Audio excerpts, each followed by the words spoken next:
Speaking of changing the world, I do a lot of traveling. I like to go out around this country, and as soon as we can travel, maybe around the world would be great. But I was just in Oregon last week. Really, in many ways, another belly of the beast where they still have like an indefinite masking law going on with indoors, even though everyone else on the planet is opening up. And I'll be honest, I forgot when I went to fly there. It'd been a couple of weeks. I walked into the airport and I thought, oh my God, I forgot a mask. They're still doing this here. I mean, I live in Texas, and I have to say, for those of you that don't, it's hard to understand what it's like. We just aren't seeing it. I'm not feeling it. It's not affecting our lives. I'm reporting on it, but I walked in the airport. It's like, oh, you know, luckily they have like some giveaways there. And then I got to Oregon and I walked into the hotel there just to drop my bags off before I, checked in.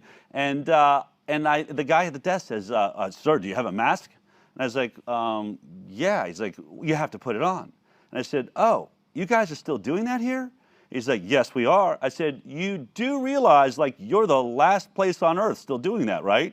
And he's like, well, but those are the rules. Well, given that those are the rules in Oregon, it's clear that that's why we needed to be there. It was a beautiful rally, and here's just a feeling of what that was like. I'm here in Oregon at the Unite for Freedom rally. It's a beautiful blue sky day, a little bit chilly, but what's really warm is the bodies and the people that believe in freedom coming together, where there's just been these incredible draconian measures. So we're going to speak into that and try and make some changes here in Oregon.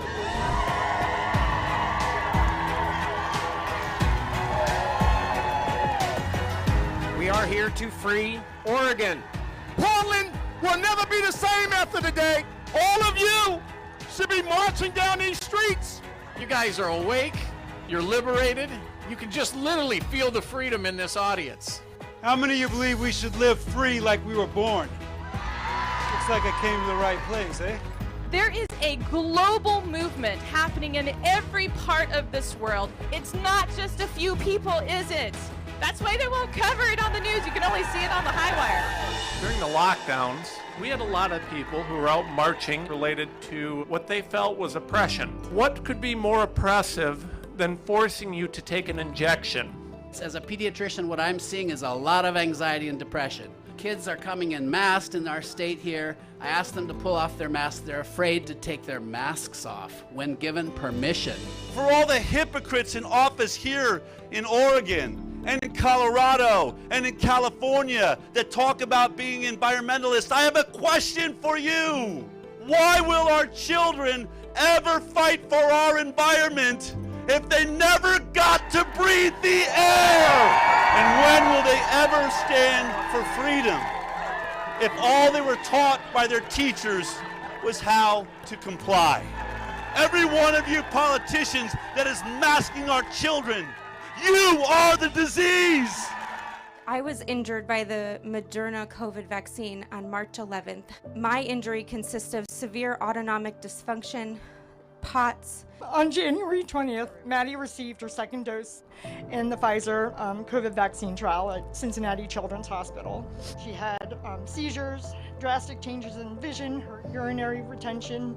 She's still in a wheelchair. Healthy kids, just like Maddie, are dying and suffering from similar injuries every day. I have too many new parent friends that have injured kids or kids that are dead, and this needs to stop.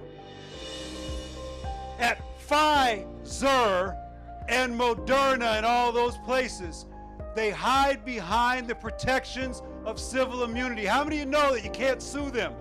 Does that seem right or wrong? You can't sue them unless you can prove willful misconduct. And we're gonna prove it. Can I get an amen? How do you think all of the hospital systems have been organized and are towing the line? Money. Everybody's in it for the money. This is corrupt. Education department received in the state of Oregon $1.1 billion. You had to mask your students to get this money. You had to social distance your students to get this money. I want you to go to your school board and tell them, stop sacrificing the lives of our children for money.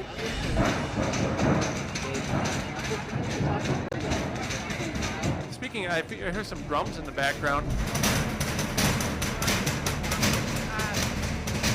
When we say we're afraid to go to a rally because of Antifa, we're afraid we might get arrested for standing for freedom in the United States of America. Our children are listening to us. Can you see them? Come on, let's get closer.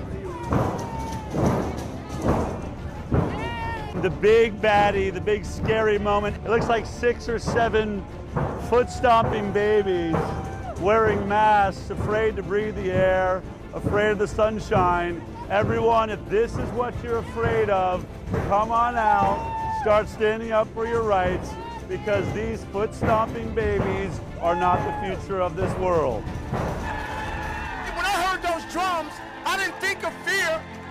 I didn't think of people that were against us. I said, those are the drums that we're going to use to claim our freedom. We shall defend our land, our children, our lives. We shall never, ever surrender. Take back your government. Take back your power. Stop wondering if somebody's going to come out of the sky and rescue you. You have to rescue yourself. You have to do the work. We are not followers. We are leaders, and we are being asked to rise up now, to be the best of ourselves. This is our time. This is our challenge, and for this, we were born. Thank you.